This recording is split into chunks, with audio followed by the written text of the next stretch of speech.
Salut Marc, tu es de passage à Chamonix pour parler de la goulotte Beyond God and the Evil aux pèlerins. C'est l'occasion pour toi de revoir tes amis. C'était de voir François, ça fait une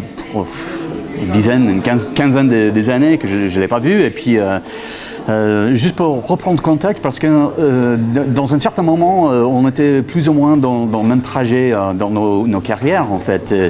Et donc, mais on peut se voir ça comme compétiteur ou comme ami distant, quoi.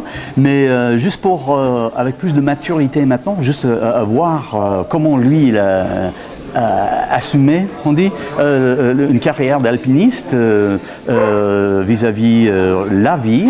Et puis comme moi je suis un peu plus, je suis vraiment moins fâché maintenant que j'étais à l'époque. Et puis moins, je suis toujours un peu en confrontation avec des gens parce que ça me fait plaisir de provoquer des choses, toujours, mais pas d'un point de vue agressif, quoi.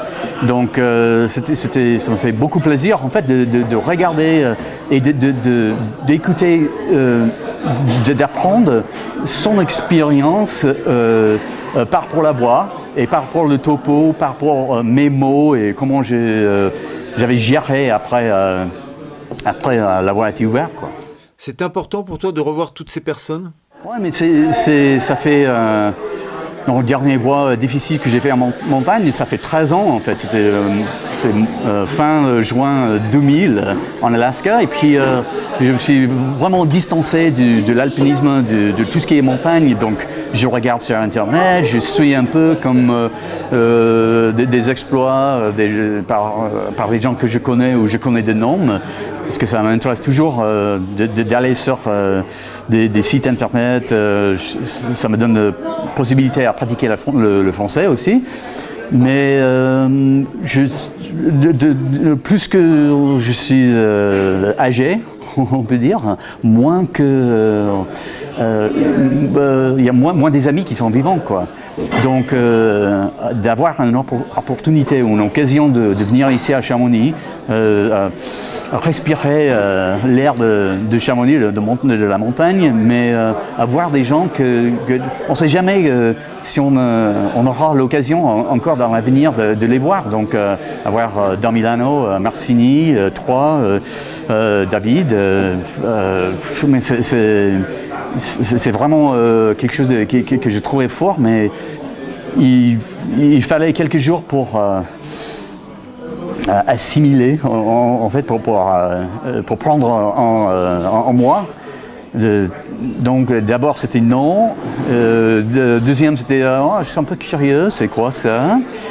C'est un projet intéressant parce que la voix c'est devenu apparemment, moi je disais classique, mais François il m'a corrigé en disant que c'est une voix de référence et c'est pour des classiques pour moi c'est pas vraiment les voix vivantes en fait, mais une voix de référence où c'est aussi dur ou c'est dans un endroit difficile ça donne la possibilité de transformer les gens. Donc on n'est pas transformé par les voix classiques, mais les voix testent un peu. Si ça reste un test ou quelque chose comme ça en montagne, ça nous faire progresser, quoi. Et c'est ça que je trouve intéressant. Quelle impression ça te fait de voir des images de Beyond ? Moi, je suis très heureux que les gens ils vont dans ces voies. Et c'est pas parce que c'est à côté du téléphérique ou c'est une voie accessible à tout le monde, mais c'est quelque chose d'attirant. C'est quelque chose qui donc c'est une voie qui est très importante pour moi parce que on a beaucoup investi pour la faire, en fait. Plusieurs tentatives, pensant 24 heures sur 24 dans une période donc du studio où j'étais à la France, toujours dans la gueule. C'est pas encore fait, merde. Mais donc Et maintenant, l'année passée, et c'était en très très bonne condition, la glace était épais, large comme ça. Moi, j'ai vu ça et je me suis dit, mais c'est pas l'expérience, et j'ai déprimé un peu quoi, par rapport à ça. Je trouvais triste que l'expérience dure qu'on a vécue, c'est pas la même. Et donc, à voir les photos de Seb et Marion dans la voie, dans les conditions assez fines, quoi. Oui, donc, et dans le Grand Dièdre, comme ça, où il n'y a pas beaucoup de glace, où je vais voir des fissures que nous, on a utilisées et tout ça, mais ça un peu des frissons. Nous nous sommes enchaînés ensemble dans la maison de la douleur, chacun cherchant sa vérité au-delà du bien et du mal. Tu peux nous parler de cette phrase que tu as écrite ? Bon, mais je disais hier un peu, pour moi, c'était un des premières voies du test pour moi, en fait. C'était quelque chose de dur qu'on a vécu pendant, je crois que on a passé la nuit dedans pour le faire, parce que... Mais j'avais des moments de très peur, des moments où beaucoup des moments, pendant des tentatives, même dans l'ascension, où ça joue, on y va, peut-être pas, mais... et puis, pour moi, c'était une expérience transformative, même avec Andy qui est assez stoïque en fait. Donc on ne parlait pas trop, je me souviens, dans la voie, chacun fait son boulot, chacun un peu dans sa tête, dans le monde intérieur. Et donc je crois qu'on avait des expériences un peu différentes, mais pour moi... ce que je trouvais, donc Nietzsche, il disait que je ne suis pas sûr que la douleur rende un homme mieux, mais la douleur, il change l'homme, c'est sûr. Donc plus loin, où ça te donne la possibilité où tu vois clairement à l'intérieur. Donc en regardant nos capacités du bien, du mal, et puis donc il y avait deux choses ou quelque chose qui sont mélangées. Donc je lis beaucoup de Nietzsche pendant toute ma carrière, parce que pour moi c'était toute cette histoire de survécu, d'avoir les expériences qui me transforment. C'est ça que j'ai cherché. Et donc ça c'est un truc de Nietzsche. Il y a toujours la musique, donc soit du punk, soit des choses industrielles un peu alternatives et tout. Donc il y a une chanson qui s'appelle The House of Pain de Cyberactive, qui est un groupe à côté de Skinny Puppy, donc les mêmes mecs dedans, mais ils ont sorti un seul disque. Et j'ai écouté beaucoup à ça dans l'époque. Et puis il y avait un livre qui s'appelle North Wall par un mec, Roger Hubank. Donc c'est un roman, quelque chose de fictif, mais qui passe en montagne et ça prend l'histoire des deux mecs qui sont coincés dans un face nord, et tout ce qui se passe entre eux et tout, c'est très intéressant. Et donc ces choses-là, ils sont mélangés un peu, quoi. Et avant, j'ai beaucoup grimpé avec un type qui s'appelle Randy Ratcliffe, un américain, donc on a fait beaucoup ensemble dans les Rocheuses canadiens. Et lui, il est artiste, il fait des woodcuts, des coupes bois, et il avait fait un truc de moi qui s'appelle Chained, donc enchaîné, où il y avait moi, tête baissée comme ça, et puis enchaîné au piolet. D'accord, avec la rage de l'époque. Oh, oui, exact. Donc c'est noir et blanc, avec vraiment beaucoup de contraste et tout, mais quelqu'un qui cherche en soi, qui peut pas laisser tomber ses piolets. Donc c'est toujours, ils sont toujours donc soit sont dans les mains, soit pas vraiment dans le lit, mais presque. Donc, oui, pour beaucoup de... oui. Mais c'est un mélange de toutes ces choses-là qui m'a amené au nom de la voix. D'accord. Sans demander à Andy, ouais. Je lui ai dit bon, je l'ai nommé comme ça. Et tu peux nous parler du nom de la voix Beyond God and Evil? Et on peut trouver toutes les émotions dans la voix. Et aussi, c'est une voix, comme je disais, que c'est une voix qui existe en dehors de tout ce des jugements. C'est pas nécessairement une bonne voix. Hein. C'est pas nécessairement mauvais, c'est pas faux. Ça peut être toutes les choses à tous les individuels différentes. Pour toi et Andy, ouvrir cette voie était devenu une obsession. On était beyond une vie ou une obsession normale en fait, parce que comme je disais, c'est toujours dans la gueule, toujours même lui de son atelier, je crois que c'est visible et avec son longue vue et tout, mais on ne savait pas aussi, parce que ça donne l'impression d'être en condition quand c'est pas en condition. Ça donne l'impression d'être pas en condition où peut-être ça passe. Mais maintenant je comprends que nous on n'a pas fait dans le bon moment, mais on était vraiment donc obsédés quoi. Mais il faut que ça passe parce que ça, c'est les meilleures conditions qu'on n'a jamais vues dedans. Maintenant, les gens, ils évitent dans ces conditions-là, parce que c'est pas une condition vraiment. Donc, ils sont moins cons, les jeunes, alors. Apparemment, oui, ils apprennent beaucoup des erreurs par des erreurs des anciens. Et ils n'étaient pas à l'ouverture non plus, c'est-à-dire qu'une fois que c'est ouvert, c'est vraiment différent.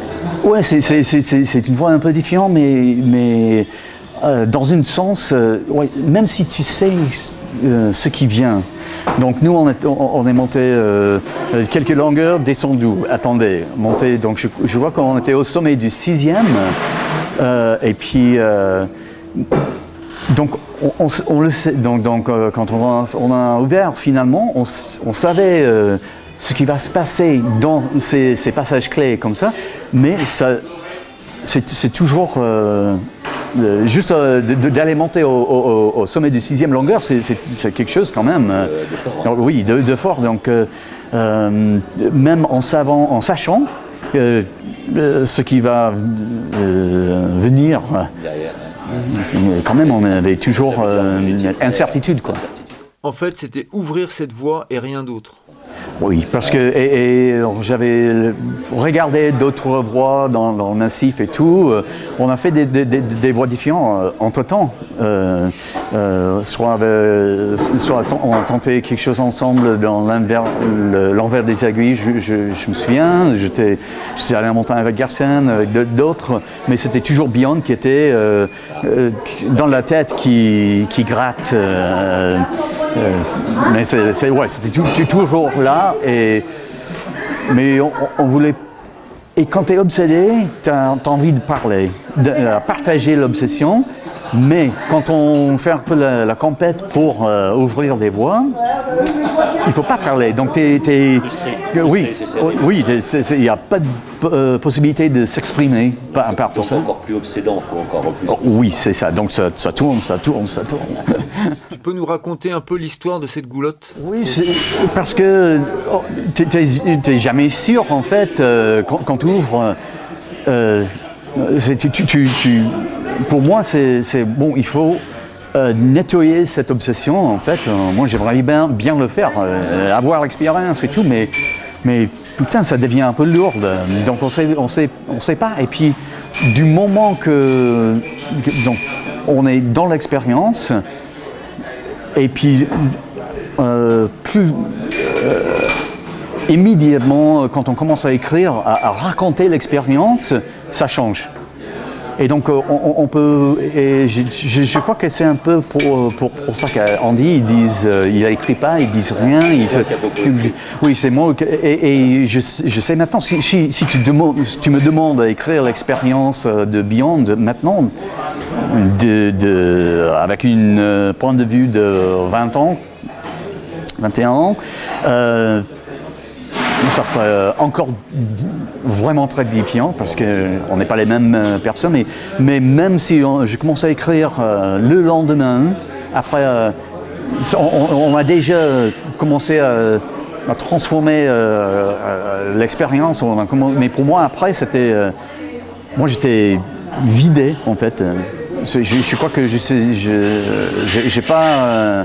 Je suis allé pas en montagne dans une façon importante pendant 4 ou 5 mois après. Mais c'était vraiment, oui, tout dépensé. Est-ce que tu peux nous parler un peu de toi? J'avais que le... Non, c'est trop cynique. Il ne faut pas expliquer comme ça. Mais donc moi j'étais un anti-autoritaire. Toutes les choses, ouais, toute autorité, n'importe, ça peut-être devient de mon père qui était rangère, yosemite, mais un flic qui vient, qui a bien aimé virer les grimpeurs de Camp 4 à Yosemite. Oui, je suis. donc t'es là trop longue. Casse-toi. Donc c'était peut-être ça, mais tout ce qui est... Moi, j'ai trouvé à l'époque qu'il y avait les... Moi, je pensais que les traditions, ça manote, c'est les manotes en fait. Donc j'étais contre parce que j'étais jeune et j'ai pas encore compris que les traditions, ça fait partie. En fait, c'est les traditions qui éventuellement donnent la liberté. Mais à l'époque, je me suis senti étouffé en fait par ça. Et puis j'étais contre l'idée de mouvement par des alpinistes ici en France un peu trop lente, je veux dire, ou même si c'est pas convenient. Ouais. Ça marche pas, ça te faisait pas. Non, parce que si les conditions n'étaient pas bonnes, il restait ici. Si le Afrique n'était pas ouvert, il reste ici. Donc pour moi, c'était un peu au mou, quoi. Et moi, je voulais chercher des choses fortes et les choses dures, et les choses qui peuvent me forger un peu, quoi. Et donc, j'étais un peu contre. Tout, ça devient avec une révolution musicale de ma jeunesse, quand j'étais vraiment porté par tout ce qui était punk et musique agressive, musique contre, musique qui pousse tous et qui chante, qui donne une philosophie de do it yourself. Donc on fait en soi-même. J'ai pas besoin de vous, donc j'ai fait beaucoup de solos comme ça. Si je rate, c'est ma faute. Si je suis au sommet, c'est aussi ma faute. Donc j'étais un peu comme ça dans l'époque, et puis ça marchait pour moi, mais ça m'a pas gagné peut-être des amis à l'époque, donc mais aujourd'hui oui, parce que maintenant comme j'étais comme ça à l'époque, ça ne veut pas dire que je suis toujours comme ça. Et puis avoir Darmilano hier, ça m'a donné beaucoup de plaisir à voir qu'on est tous plus matures, et puis tout ça c'est dans Oui, c'est ça. Hein. Est-ce que tu peux aussi nous parler un peu de Andy Parking? Ouais, lui, c'est... artiste.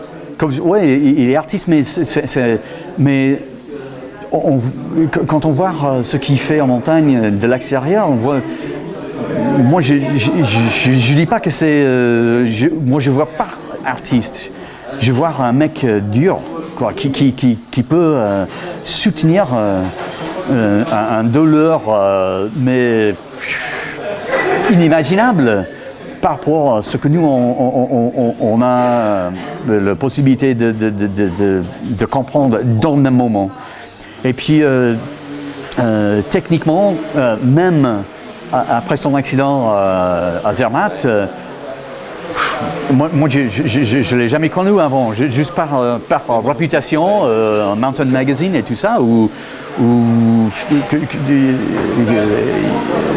il y avait des photos qui m'ont marqué en fait, parce qu'il partait en expé avec Doug Scott et Rouse et tous mes héros britanniques à l'époque. Et puis donc, je ne peux pas imaginer comment il était doué avant son accident, parce que maintenant, même après, avec fusée, lance et tout, donc à le voir grimper, trouver des solutions, des problèmes techniques dans le Beyond, mais c'est quand on voit quelqu'un en train de faire ce qu'il est posé sur la terre à faire, donc il trouvait le truc qui est à lui, qui est dans un four quelque part. Lui, il était formé pour ça. Et avoir quelqu'un qui fait un truc comme ça, qui était formé, qui était fait pour, et qu'il aime, qu'il est obsédé avec, qu'il ne peut pas vivre sans, mais tu es privilégié en fait de vivre ce moment-là. Et surtout, pour moi, en descendant, on est arrivé au col des Pèlerins, la nuit est tombée, on descend de côté ouest, et la neige était pourrie, profonde et tout. Et ça, c'est les conditions les plus difficiles pour lui avec la hanche, la jambe. Et puis, moi, je suis complètement vidé, écrasé, et il fallait rentrer au refuge. Et je me suis dit, moi, j'ai presque plus rien à donner, mais lui, il vient encore plus loin que moi. Il est dans un monde dans sa tête et tout qui était complètement différent. Que ça doit être 2 fois, 3 fois, 4 fois plus difficile que moi. Je suis en train de trouver maintenant. Et moi, je le respecte énormément pour le fait d'avoir continué dans les moments comme ça, pas que Beyond, mais dans les vies et tout. Et je crois que ces expériences comme ça forme la base d'où ils peuvent faire son art. C'est ça, c'est la nourriture pour tout ce qui est artistique chez Andy. Et donc, une petite conclusion ? Mais pour moi, juste pour avoir d'être dans une position ou dans un endroit dans la vie maintenant pour avoir dit bon, je viens pour le week-end, ça va me donner de l'air fraîche et de peut-être comprendre un peu ce que j'ai vécu avant, parce que c'est facile quand on a une vie complètement défiante. Parce que moi, je dis, j'étais grimpeur, je viens de l'alpinisme, mais je ne suis pas alpiniste maintenant, je fais plus la montagne. Mais de venir ici et voir un peu que Chamonix, c'est toujours un peu le croque-minute, un laboratoire où les choses ils avancent. Tu as toute cette histoire commerciale qui a beaucoup changé ici, mais l'esprit qui est fait, qui est créé par les montagnes, ça existe toujours et ça va exister toujours. Je sais que c'est toujours là. Je sais que je ne sais pas quand et comment, mais il y a quelques voix classiques que j'aimerais bien, des classiques, pas les voix de référence, que j'aimerais bien faire. Par exemple, quelle voix de référence qui te... Bon, j'ai jamais fait l'intégrale de Pouterré, donc j'ai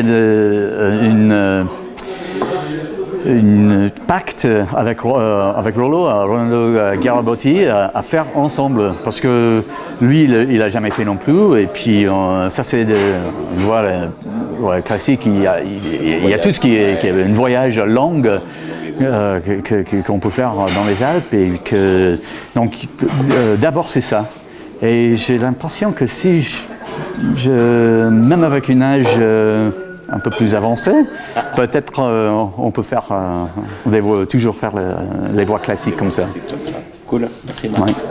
Michel, merci pour me faire pousser, tirer, de venir. C'était un week-end extraordinaire. Pour moi aussi. Super.